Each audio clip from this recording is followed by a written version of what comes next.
Praise the Lord. आप सभी को एक बार पुनः प्रभु यीशु मसीह के मधुर मीठे सामर्थ्य नाम में जय मसीह की।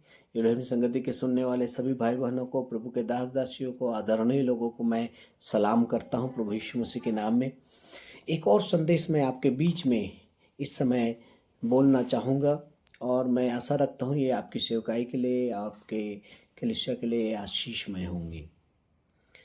अय्यूब की पुस्तक अध्याय 1 और उसके 1 पद में इस प्रकार लिखा है। उज देश में अय्यूब नामक एक पुरुष था। वह खरा और सीधा था और परमेश्वर का भय मानता और बुराई से दूर रहता था। और उसके 7 पद में इस प्रकार लिखा है, 7-8 पद में, यहोवा ने शैतान से पूछा, क्या तूने मेरे दास अय्यूब पर ध्यान दिया है, क्योंकि उसके तुल्य कोई खरा, सीधा और मेरा भय मानने वाला और बुराई से दूर रहने वाला कोई नहीं है।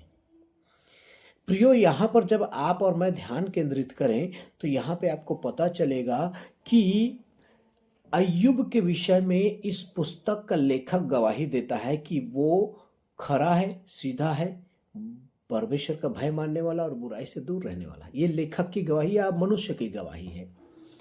लेकिन 8 पद में जब हम पढ़ते हैं तो यहाँ पे स्वयं परमेश्वर अय्यूब के विषय में गवाही देता है कि अय्यूब मेरा दास है और वो खरा है, वो सीधा है, वो मेरा भय मानता है और बुराई से दूर रहता है।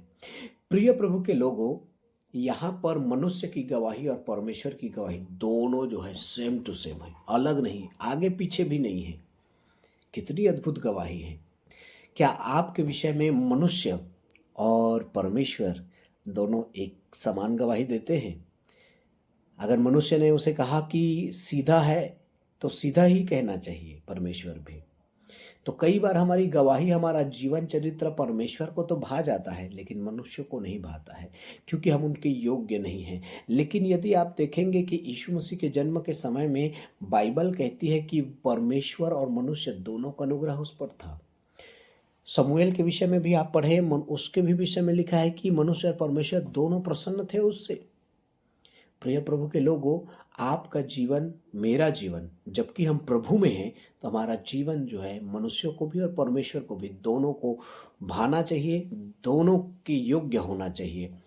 अगली बात मैं और आगे मैं पढ़ूं तो परमेश्वर ने एक बार और गवाही दी दो अध्याय में, और सॉरी 2 अध्याय नहीं, हाँ 2 अध्याय में और उसके तीसरे चौथे पद में जब आप पढ़ेंगे तो फिर से वो गवाही परमेश्वर देता है और कहता है कि अय्यूब के समान मेरे कोई भय मानने वाला नहीं है। वो खरा है, सीधा है, भय मानने वाला है और बुराई से दूर रहने वाला। जबकि उसके जीवन में एक बड़ा पहाड़ टूट गया था, दुखों का, समस्याओं का, पीड़ाओं का, क्योंकि उसके बच्चे मर गए, उसकी धन संपत्ति लूट ली गई और वो पूर्ण रूप से जो है निसहाय हो गया। उसके बावजूद भी उसके जीवन में ना तो उसकी खराईपन में कोई गड़बड़ी आई, सिधाई में कोई गड़बड़ी नहीं आई, परमेश्वर का भय मानने में किसी रीति से कमजोरी नहीं और बुराई से दूर रहने में, मतलब उसकी गवाही हर परिस्थिति में एक समान रही। क्या आपकी गवाही है आपके जीवन में, आपके प्रभु में रहते हुए दुख आने पर, पीड़ा, समस्या और मुसीबत आने के बावजूद भी क्या आप जो है, आपकी गवाही में कोई परिवर्तन आता है क्या? कई लोग कहते हैं मैं कुछ दिनों के बाद, भैया मैं थोड़ा पिछड़ गया हूँ, मैं शराब में गिर गया, मैं दारू में गिर गया, मैं लड़की में गिर गया। लोग अपनी परिस्थितियाँ हमें बताते हैं, लेकिन अय्यूब के जीवन में चाहे कैसी भी परिस्थिति आई, वो अपने खराई, सिधाई, बुराई से दूर रहना और परमेश्वर के भय मानने से कभी जो है अलग नहीं हुआ। लेकिन प्रियो, मैं एक चीज और आपको बताना चाहता हूं इस संदेश के द्वारा।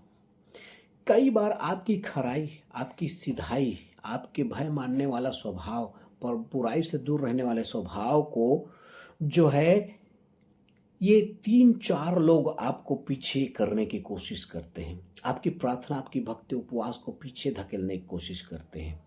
पहला कौन मालूम है? 2 अध्याय उसके 7वां पद, 8वां पद, 9वां पद को जब हम पढ़ेंगे तो ऐसा लिखा है, शैतान ने अय्यूब को पैर के तलवे से सिर की चोटी तक बीमार कर दिया और उसकी पत्नी आकर कहने लगी, और इस प्रकार वो कहती है तब उसकी स्त्री कहने लगी, 9वां पद में 2 अध्याय अय्यूब की पुस्तक, क्या तू अब भी अपनी खराई पर बना है? परमेश्वर की निंदा कर, चाहे मर जाए तो मर जा।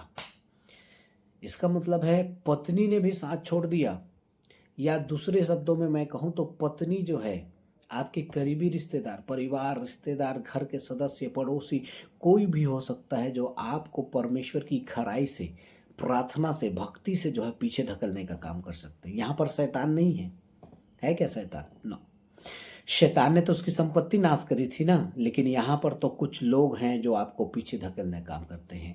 हो सकता है वो आपकी पत्नी हो सकता है वो आपका पति हो सकता है वो आपके बच्चे हो, या रिश्तेदार हो, या पड़ोसी हो, जो अय्यूब को ये बताना चाहते हैं कि तू खराई में मत रह, परमेश्वर की निंदा कर।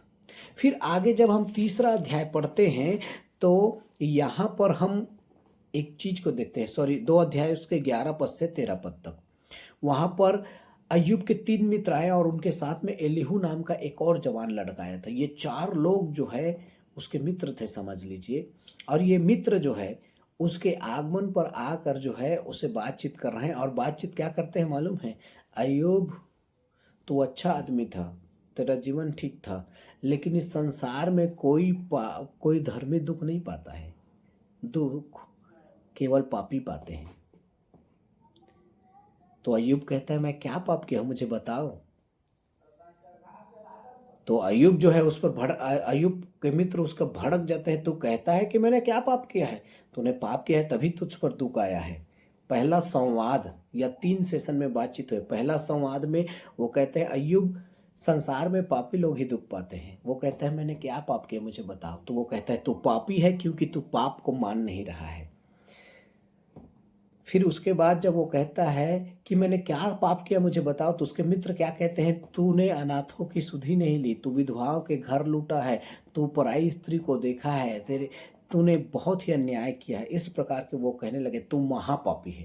पहले संवाद में कहता है पापी संसार में दुख पाते हैं, दूसरा संवाद में कहता है तू पापी है, और तीसरा संवाद में या 3 सेशन में बात हुई है। पूरा पुस्तक को जब आप ध्यान देंगे तो वो कहता है कि तू महापापी है। तब वो कहता है, मैंने क्या पाप किया, मेरे सामने परमेश्वर आए तो मैं पूछूं। फिर परमेश्वर प्रकट होता है या परमेश्वर उससे बातचीत करता है और उससे वो प्रश्न कर देता है, तू बता, मैं धरती को जब बनाया, इस पृथ्वी की नींव डाली तो तू कहाँ था? समुद्र की नींव डाली, सीमा बांधा तो तू था क्या? तूने जंगली गधे घोड़े को बल प्राप्त करते लिव्यातान को किसने बल दिया? तू बता मुझे। तब अय्यूब जो है रोकर पश्चाताप करता है। लेकिन फिर भी आप देखिए, अय्यूब ने कोई पाप नहीं किया। अपने खराई, अपने सिधाईपन, परमेश्वर का भय मानना और बुराई से दूर रहने में कोई परिवर्तन नहीं आया। प्रिय प्रभु के लोगों, मैं एक चीज को समझाना चाहता हूँ। उसकी गवाही परमेश्वर और मनुष्य दोनों के बीच में सेम टू सेम थी। उसके जीवन में बड़ी दुख की परिस्थिति आ गई, तब भी उसकी गवाही में कोई परिवर्तन नहीं आया। और चौथी बात मैं आपको बताने जा रहा हूँ, वो क्या है कि कई बार आपके प्रार्थना भक्ति को कुछ लोग तोड़ने का काम करेंगे। पहला, हो सकता है वो आपका परिवार का सदस्य हो। दूसरा, आपके मित्र। आपके मित्रों की संगति कैसे संगति है, इसको समझना बहुत जरूरी है। पूरे मित्रों की संगति आपके विश्वास, भक्ति, प्रार्थना को तोड़ सकती है। और तीसरा, शैतान भी आता है। एक कहानी मैं आपको बताना चाहता हूं। जब अंधा भिखारी बर्तिमाई भीख मांग रहा था तो उसे पता चला कि यीशु जा रहा है, तो उसने जोर से पुकार के कहा, हे यीशु नासरी, मुझ पर दया कर। उसे रोका किसने? उसे टोका किसने? उसे शांत रहने के लिए किसने कहा? एक बड़ी भीड़ जो यीशु के पीछे चलती थी। 4 लोग जो आपको हमेशा प्रार्थना, भक्ति और प्रभु के पीछे चलने से रोकेंगे। पहला, हो सकता है वो आपका परिवार। दूसरा, आपके मित्र। तीसरा, कौन? ये भीड़। हो सकता है वो प्रभु के पीछे चलने ही वाले लोग हों, लेकिन आपको पीछे धकेलने का काम कर सकते हैं। और चौथा, शैतान। इन 3 लोगों के बीच में कोई शैतान नहीं है, शैतान तो अलग है, लेकिन लोग जो हैं आपको पीछे धकेलने का काम करेंगे। क्या आप इन सब परिस्थितियों से आगे बढ़कर अय्यूब के समान खरा निकलेंगे, सीधा निकलेंगे, परमेश्वर का भय सदा मानते रहेंगे और प्रभु के सम्मुख बुराई से दूर रहेंगे, तो अवश्य परमेश्वर आपको दुगुना आशीष देगा। God bless you. जय मसीह की।